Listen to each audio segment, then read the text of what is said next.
Hi, my name's Ed File. I'm here with Kathy Melchek, and we're from Oregon Research Institute and the EPALS project.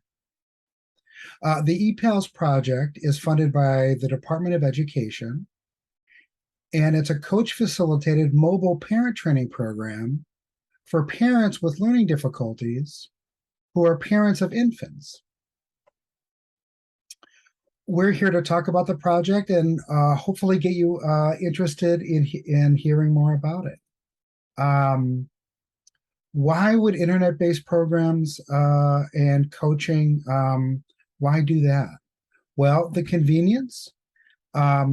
It's available anytime you want. There's no traveling or scheduling.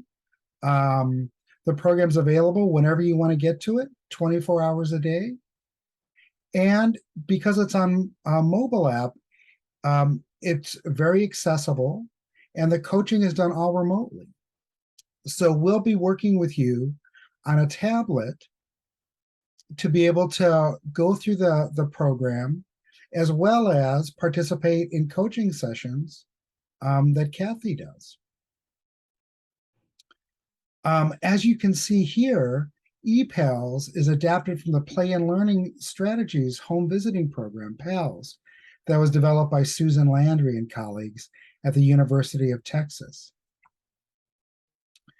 The program has several components, starting early, has nurturing, talks about warm, sensitive responding, maintaining and redirecting children's focus and interest, focusing on rich language.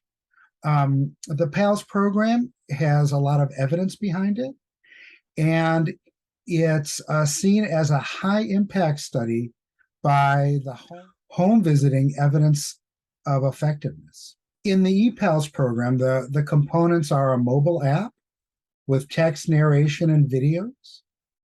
Also, as part of the program, we record video of participants' interactions, and there's a weekly coach call, as I mentioned before, going over concepts and also looking at that video and providing reflective feedback, pointing out the positives and areas for improvement.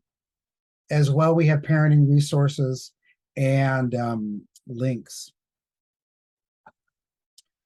I want to make sure that we focus on how important the coach is, that really looking at infant social emotional development really requires a lot from parents.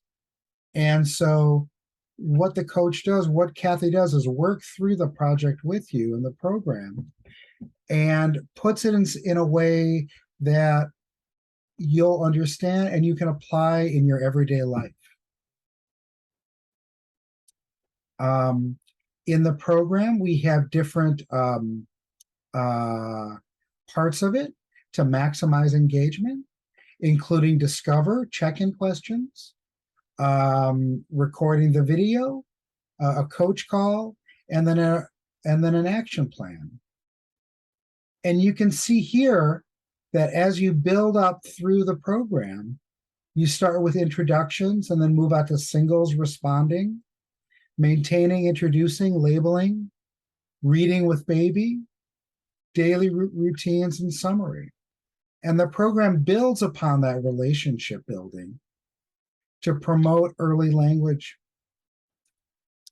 We've been doing the project for many years now, and we really want to respect that mothers have their stories and really have been requiring a lot in order to raise their children. And so what we want to do is focus on mothers' stories and really hearing your story. And that's all about the development of this project, is to tailor it for parents with learning difficulties. As you can see by this slide, we have done this project with low-income parents. We've done it here locally in Oregon. We've had a fairly diverse program. and a lot of parents that actually are under a lot of stress. Um, Parents are having a hard time paying bills, but really, what we're finding is that most of our parents really enjoy the technology, are comfortable using a computer, and most of them have devices at home. For this project, we'll be providing you with a tablet, so you don't need anything in order to participate. Just a willingness to learn and to give us feedback.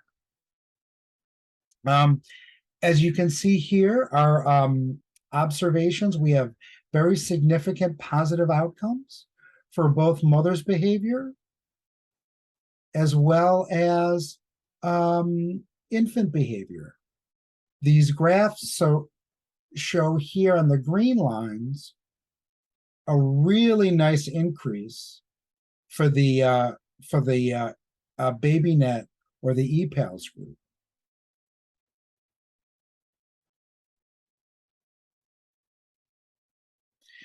Parents really like the program. High acceptability of the intervention, of the information, and really the impact on how it's impacted their parenting. I'd like to show some videos of that we've recently taken. Next, you'll hear from moms who went through the ePals program. You'll hear about the things they learned, concerns, and hopes they had. Well, I learned a lot about positive and negative signals. I learned about how if Hildegard is walking away or she's pressing something away, that means that's a negative signal. She doesn't want to play with that anymore. She wants to do something else. So that's helped me. And also her cute, beautiful little smiles helped me learn positive signals.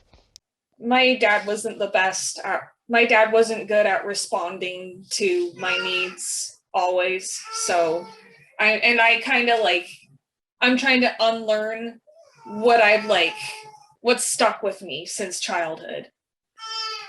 So what kinds of things are you kind of hoping to do?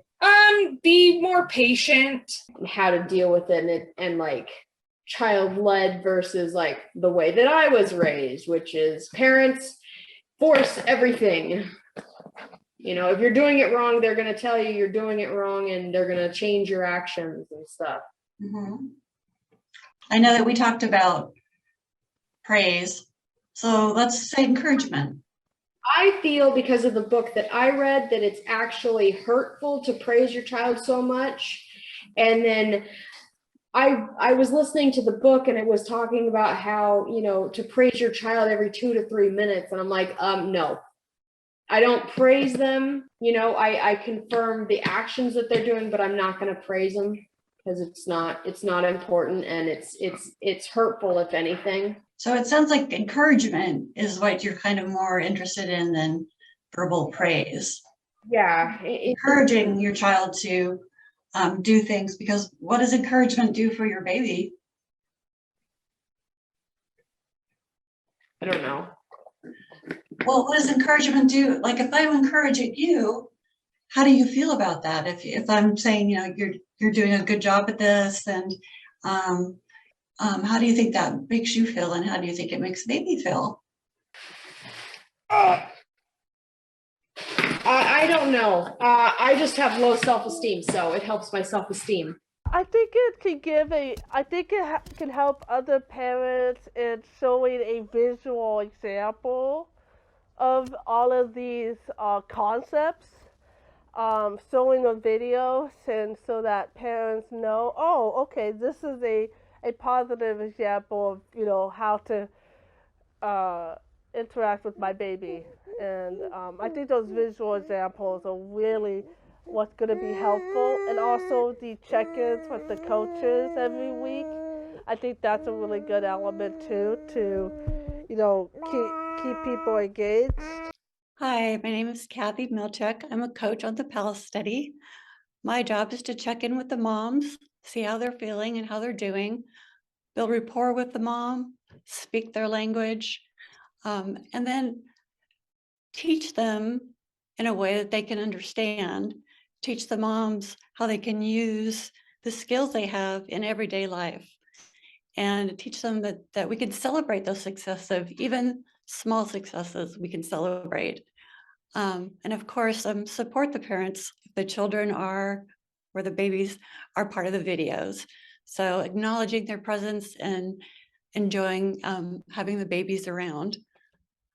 I think the biggest change I saw was moms sometimes think that providing positive feedback or rewards is bribery, that babies or children should just do the right thing because they should do the right thing, and teaching them that no, everyone loves to feel acknowledged and praised, and bribery happens before you do something, not after. So that was one of the biggest things for the moms to realize, that it's okay to be positive and you won't spoil your child. There's a lot of flexibility in the program. So I ask them when's a good time for them, making the schedule, not me. They don't have to be perfect. No one expects perfection. There is no such thing. You do the best you can. It's fun. It's a great experience. And I love seeing the moms and I love seeing the babies, and we try to laugh and have a good time. It's all about play. The P in PALS is for play. And I think that's the best part about the project. You can learn through playing. I found that the moms of these projects are very tech savvy, and they don't have to be computer geniuses. If you can use a phone and you can text, or if you know how to watch a video, you're good to go. It's very simple. And if there's ever any problems, you can contact me or contact the PALS folks and we'll help you. So we're really excited to have the program. And so here, as far as the project timeline, you can see that we've spent the past year doing usability testing and working with moms with intellectual disabilities and seeing how we can adapt the program. We've also been video recording parents with learning difficulties and their infants and toddlers to really make an authentic program. This year, starting this fall, we're conducting a small study with 3 to 7 parents with learning difficulties. And then starting in the spring, we'll be doing a larger study, doing a waitlist control. So all parents will receive the intervention. We'll have 2 groups. We'll randomly assign parents to either receiving the intervention first or second, and then we'll compare those 2 groups. Our goal is to have 40 parents, hopefully participating. So just in summary, the EPALS project at Oregon Research is offering eligible parents information about their babies, a tablet computer, resources, and parents receive up to $200 for their participation in the program. For more information, please call 855-434-1541 or email epals@ori.org. You can also visit inet.ori.org.